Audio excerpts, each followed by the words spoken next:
الفيديو ده لعلاء وجمال مبارك. بنت مبارك اللي طلعت مروه دي وقالت ان اختكم.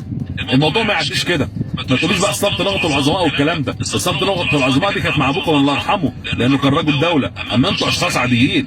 فلما تطلع واحده زي دي يطلع عين اللي خلفوها بالطريقه دي وتتبهدل وتقولوا انها اختكم وعامله دي ان ايه وانتوا ساكتين. لا ما ينفعش يا باشا الكلام ده. اطلع اثبت حق ابوك ان ابوك ما عملش كده، ان دي مش بنته، او اثبت انها اختكم وقفوا جنبها، حتى لو اخطأت وقفوا جنبها وادعموها.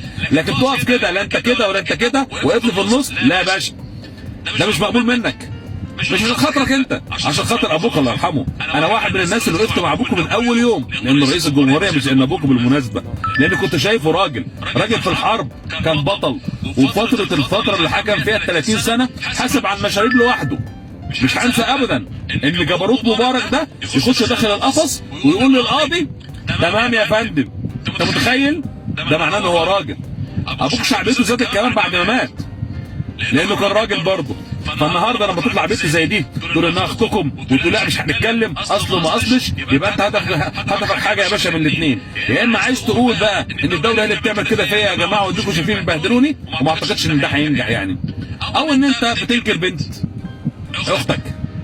ده لازم يبقى لك موقف، ما تقعدش على كده وتعمل نفسك مش واخد بالك. الموضوع كبر، مش واحده شتمتكم عشان نقول الموضوع عادي، لا ده واحده بتقول انها اختكم وبتثبت انها اختكم وعماله تقول كلام وقالت كلام وبلاوي. انا مش هتكلم النهارده في الفيديو ده عن مروه، بتكلم عنكم انتوا الاثنين. خليكم زي ابوكم واطلعوا رجاله واثبتوا حق ابوكم مش حقكم انتوا، ان ابوكم ما عملش كده، ان دي مش بنته، او دافعوا عن اختكم، وقفوا جنب اختكم حتى لو اخطأت. ويبقى حرام عليكم انكم تسطوها الفتره اللي فاتت دي كلها خالص.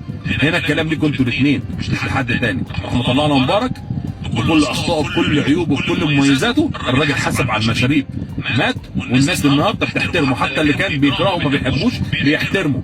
فارجوكم احترموا تاريخ ابوكم ودافعوا عن كرامه ابوكم، واثبتوا ان البنت دي مش بنت ابوكم ولا اختكم، او هي وقفوا جنبها. ساعتها هنقول لكم، وانا شخصيا هقول لكم تعظيم سلام، انتوا فعلا اولاد مبارك. اما غير كده مفيش كلام تاني يتقال عنه. تمام؟ احسنت النشر. سلام. احسنت النشر. احسنت النشر. احسنت النشر.